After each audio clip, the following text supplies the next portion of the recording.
Breaking down a chicken is a fundamental cooking skill that I think everyone should know. But today, we are going to show you how to completely debone a chicken from the inside out. So let's get into it, my flavor friends.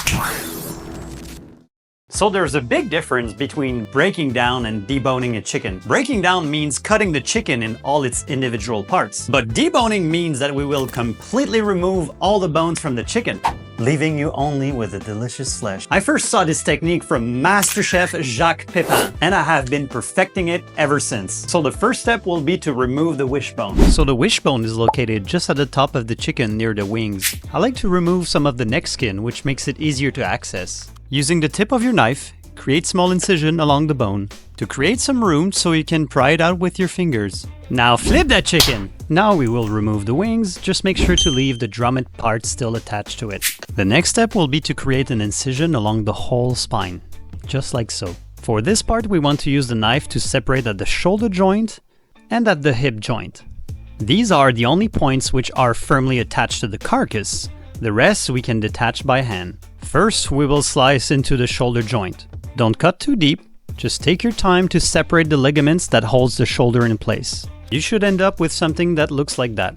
If you're not sure where to cut, just move the wings so you can see where the joint is. Just do the same on that side and then you're done with the knife for now. Alright, now that both shoulder joints are separated, we are ready to pry open the chicken using our hands. So hold the carcass firmly with one hand and pull on the wing with the other hand to peel the flesh away until you see the chicken oyster. And repeat the same process on the other side until you see the chicken oyster. Continue to peel the flesh on the breast side using your fingers. Sometimes you can use the knife to release the flesh around the sternum. It will make it easier to peel it all the way down. And don't worry about the fillets, we will remove them later. Alright, now it's time to separate the hip joint. So just start by cutting off the oyster, just like that. Alright, now that you have the oyster nicely separated, you will break the leg to expose the hip joint. Now using my knife, I will cut through the ligaments to separate the joint, just like we did for the shoulder. And remember not to cut too deep, the rest we can separate by hands. Et voila! Now we're gonna do the exact same thing on the other side. Alright, so now the most difficult part is done. For the next part, you don't even need the knife. All we're gonna do is peel back the flesh until it's completely separated from the carcass. Et voila! Pretty badass, huh? Now all we have to do is remove the wing bone and the leg bones. We're gonna start by removing the thigh bone.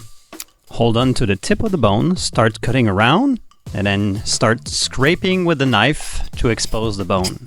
Take your time, be careful not to cut yourself. Just work your way around the bone until it's completely exposed. If you find that the bone is too slippery to hold on, you can grab a towel to have a better grip. Once the bone is completely exposed, we will cut the flesh around the joint to access the second bone. This part is a little bit messy, but it's okay, it doesn't have to be perfect. Once you have reached the second bone, we will do the same thing as the first one and start scraping the flesh away until it's completely exposed. So, just as a little recap, all we've done is separate the entire leg from the bone. At this point I want to keep the tip of the bone, because otherwise the skin can shrink during cooking, which can affect the appearance of your whole chicken when roasted. All you have to do is use the back of a knife to break the bone right here. Then you can easily pull on it to remove it. But if you want everything bone-free, you can always cut it immediately like so. And now we'll do the exact same thing on the other side. And for the wing bones, it's almost the exact same method. We're gonna cut around the connective tissue, and then this time we're gonna use our fingers to scrape the bone until it's completely exposed. Then you just pull on it to completely remove it. So just do the same with the other wing.